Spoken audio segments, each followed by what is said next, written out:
ड्रामे की स्टार्टिंग में हमें मंगोलिया का सीन दिखाया जाता है। वहाँ पे कई सारे लोग आपस में कुश्ती कर रहे होते हैं, जिसमें से एक पहलवान जो होता है वो सभी को बार बार हरा रहा होता है, इसलिए वो फेस ऑफ करने के लिए और लोगों को बुला रहा होता है, पर वो बहुत ज़्यादा ताकतवर होता है, इस वजह से उसके पास कोई भी नहीं आता। तभी सामने से एक छोटी सी बच्ची आती है, जो कि आती है तो उसे देख के सब शौक हो जाते हैं और सब उसका मजाक उड़ा रहे होते हैं और ये पहलवान भी उसका मजाक उड़ाने लगता है। तभी वो उसे उठा लेती है और उठा के दूर नचा कर फेंक देती है। ये देखकर सभी शौक हो जाते हैं और बहुत ज़्यादा ही उसे चीयर करने लगते हैं। ये हमारे ड्रामे की मेन लीड एक्ट्रेस होती है, इसका नाम नामसून होता है और ये सीन 2013 का होता है। फिर हमें इसी टाइम में मतलब कि 2013 में ही हमें कोरिया का सीन दिखाया जाता है, जहाँ पे एक आदमी एक न्यूज़ रिपोर्टर को बुलाकर उसे एक लड़की के बारे में बता रहा होता है। उसका नाम बोंगो होता है और वो नामसून का डैड होता है और वो नामसून की खोने के लिए बता रहा होता है। बेटी 5 साल की थी तब मैं इसे मंगोलिया लेके गया था, क्योंकि मैं एक फ़ोटोग्राफ़र हूँ और मैं वहाँ पे मंगोलिया में उसे ले जाकर कई सारे तारों के साथ उसकी फ़ोटोज़ क्लिक कर रहा था। तभी वो खो जाती है, तो वो उसे बता रहा होता है कि मेरी बेटी ऐसी थी, और ताकि वो अपने न्यूज़पेपर में वो सब लिखे और जो मेरी बेटी जहाँ पे भी हो वो उसे मिल जाए।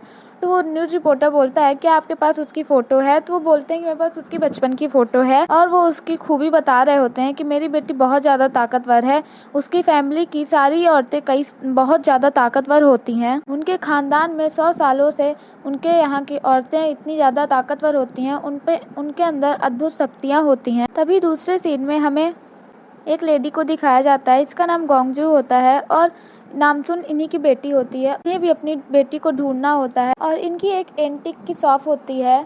सेक्रेटरी इन्हें बताता है कि क्यों ना मैम, आप जैसे बता रही हैं कि वो बहुत ज़्यादा ताकतवर है, तो हम ऐसे ही 15-16 साल के बच्चों के लिए वेट लिफ्टिंग का कंपटीशन रखते हैं, ताकि अगर वो आपकी बेटी यहाँ मंगोलिया से यहाँ कोरिया या फिर कोई देश में आई होगी तो वो हमें ज़रूर मिल जाएगी, और हम उसकी रकम कुछ ज़्यादा ही रखेंगे ताकि बहुत ज़्यादा से ज़्यादा लोग उसमें पार्टिसिपेट कर सकें। तो ये सुनकर गोंगजू बोलती है कि वाह, तुमने तो बहुत ही अच्छा आइडिया दिया है, और वो यही करने के लिए बोलती है। नेक्स्ट सीन हमें नामसून का दिखाया जाता है। नामसून के वहाँ पे कुछ लोग फ़ोटोज़ ले रहे होते हैं और वो उसके मंगोलिया के पेरेंट्स होते हैं, जिन्होंने उसे बचपन से पाला होता है। उनका नाम जया और कोको होता है और वो उसकी फ़ोटो ले रहे होते हैं। जैसे ही फ्लैशलाइट नामसून की आंखों में पड़ती है तो नामसून अपनी आंखें बंद कर लेती है, और जैसे ही आंखें बंद करती है तो उसे उसकी फैमिली दिखती है। नेक्स्ट सीन में फिर रिपोर्टर का दिखाया जाता है, जो नामसून के डैड से पूछ रहा होता है, मुझे आप नामसून की खूबियों के बारे में और बताइए, वो कितनी ताकतवर है, वो क्या क्या कर सकती है। तो नामसून के डैड बोलते हैं कि इन औरतों की ताकत का अंदाज़ा भी हम नहीं लगा सकते, इतना जानना भी खतरनाक हो सकता है। नेक्स्ट सीन में हमें फिर नामसून की मॉम गोंगजू को दिखाया जाता है। उनके पास 2 आदमी आते हैं और वो कुछ एंटिक सी तलवार को लेके आते हैं और कोई कोरियन महाराज को बता रहे होते हैं कि उनसे ये मेरे परदादा की तलवार है, उन्होंने ये प्योर लोहे की तलवार बनाई थी, और जो महाराज जीते थे उन महाराज ने लकड़ी की तलवार बनाई हुई थी, और लकड़ी की तलवार लेकर ज़्यादा देर तक लड़ना आसान होता है, पर इतनी भारी लोहे की तलवार लेकर उससे लड़ना काफ़ी मुश्किल होता है, इस वजह से मेरे दादाजी हार गए थे। तो गोंगजू उससे बोलती है कि अच्छा, ये सच में एंटिक है? कल जो यहाँ पे आदमी आता है एंटिक चीज़ों को देखकर जानने वाला, तो वो यहाँ पे आके बता देगा कि एंटिक है या नहीं। वो आदमी उसका पैर पकड़ लेता है और उससे कहता है कि प्लीज़ मुझे 3 मिलियन वॉन दे दो, क्योंकि मेरे बेटे का ऑपरेशन चल रहा है, मुझे वो चाहिए। और फिर इतना सुनकर फिर गोंगजू जाके उसे पैसे निकाल के देने लगती है, और तभी जैसे ही तिजोरी वो दोनों देखते हैं तो वो दोनों प्लान बनाते हैं कि हम इसे पकड़ के इसकी पूरे पैसे निकलवा लेते हैं। तभी वो जैसे उसको पैसे देती है और वहाँ से जाने लगती है, तो उस आदमी के साथ जो दूसरा आदमी होता है वो उसके गले पे चाकू रख के उससे पूछता है कि जितने भी पैसे हैं वो सारे मुझे निकाल के दे दो। तो ये देखकर वो कहती है, मुझे पता था कि तुम ऐसा ही करोगे, इसलिए फिर वो उसे मारती है, और उसकी ताकत को देख के वो दोनों बहुत ज़्यादा शॉक रह जाते हैं, और वो फिर उससे बहुत ज़्यादा माफ़ी मांगने लगते हैं, फिर वो उठा के उन दोनों को बाहर फेंक देती है। नेक्स्ट सीन में हमें फिर नामसून के डैड को दिखाया जाता है, और उसके बगल में एक आदमी और आ जाता है जिसका नाम गोंगड्यूंग होता है, और वो गोंगजू का भाई होता है और नामसून का मामा होता है। फिर रिपोर्टर पूछता है कि आपकी और मिस गोंगजू की शादी कैसे हुई थी, आप मुझे कुछ उनके बारे में बताइए।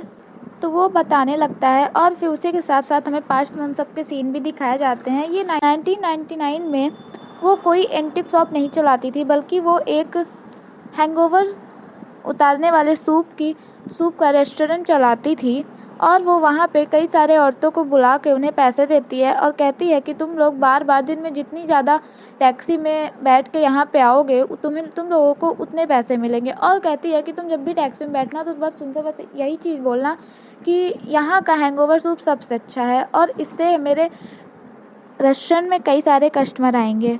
और फिर नेक्स्ट सीन में हम देखते हैं कि वहाँ पे कई सारे लोग आ जाते हैं। उसका रेस्टोरेंट बहुत अच्छे से चल रहा होता है और फिर हमें बोंगो को दिखाया जाता है जो उसी के रेस्टोरेंट में बैंक का काम कर रहा होता है, मतलब कि पैसे गिन रहा होता है। तो गोंगजू उसके पास आती है और उसे आइसक्रीम खिलाती है और फिर उसे किस कर लेती है। और फिर हमें 2001 का सीन दिखाया जाता है। गोंगजू की फ़ोटोज़ क्लिक कर रहा होता है और फिर ये दोनों बैठ के बातें कर रहे होते हैं। और फिर गोंगजू बोंगसू को शादी के लिए प्रपोज करती है और कहती है कि तुम बस जो भी मांगोगे मैं वो ला के दूंगी तुम्हें, तुम बस मेरे घर का ख्याल रखना और मैं बहुत सारे पैसे कमाऊंगी और हमें बहुत जल्द ही शादी करनी होगी क्योंकि मुझे एक बेटी चाहिए। मैं अपनी इस विरासत को आगे बढ़ाना चाहती हूँ। सीन में गोंगजू का वेट कर रहा होता है बेड पर और जब गोंगजू आती है तो वो देखती है कि बेड सही जगह पे नहीं है, तो वो बेड को उठाकर दूसरे जगह में रखती है और उसे बेड को रखने के लिए सही जगह नहीं मिल रही होती, इसलिए वो ऐसा 2-3 बार करती है। और ये देखकर बोंगसू तो बहुत ज़्यादा ही डर जाता है, वो नीचे उतर के रोने लगता है। तो ये देखकर गोंगजू उसे भी उठा लेती है और कहती है कि मैं कुछ ज़्यादा ही स्ट्रांग हूँ, तो तुम परेशान मत हो और आज की रात तुम मुझ पे सब चीज़ छोड़। फिर हमें कुछ साल बाद का सीन दिखाया जाता है और उसमें गोंगजू को ट्विंस बच्चे होते हैं। उसमें से एक का नाम ही होता है और एक का नामसुन होता है। उनकी एक सेरेमनी हो रही होती है और उस सेरेमनी में ये होता है कि बच्चा पहली बार क्या उठाएगा, तो इससे ये लोग क्लियर करते हैं कि बच्चा क्या बनना चाहता है या फिर इसका फ्यूचर कैसा होगा। तो हमें नामी को दिखाया जाता है, तो नाम ही सबसे पहले खाने की चीज़ उठाता है और फिर जब नामसुन की बारी आती है तो नामसुन पूरा टेबल ही उठाकर फेंक देती है। नेक्स्ट सीन हमें कुछ साल बाद का दिखाया जाता है। ये दोनों बच्चे कुछ बड़े हो जाते हैं, ये दोनों बच्चे खेल रहे होते हैं और गोंगजू उनकी फ़ोटो खींच रहा होता है। नामसुन जब जंप करती है तो वो ऑलमोस्ट उड़ रही होती है, तो गोंगजू भी ये सब देख के शॉक हो जाता है और फिर उसकी फ़ोटोज़ क्लिक करता है। और फिर प्रेजेंट की सीन में हमें दिखाया जाता है कि गोंगजू अपने रिपोर्टर को बता रहा होता है कि ऐसा ही था और फिर मैं उसकी फ़ोटोज़ खींचने के लिए मंगोलिया लेके गया था और फिर मंगोलिया में वो मुझसे खो जाती। तभी हमें ये सीन भी दिखाया जाता है कि मंगोलिया में कैसे उसके खोने के बाद गोंगजू उसे नामसुन करके बुला रहा होता है, पर वो वहाँ पे कहीं भी नहीं दिख रही होती है। रिपोर्टर पूछता है कि क्या इसी वजह से आप दोनों का डिवोर्स हो गया है, तो गोंगजू बताता है कि हाँ, अब इससे बड़ी कौन सी वजह चाहिए डिवोर्स के लिए।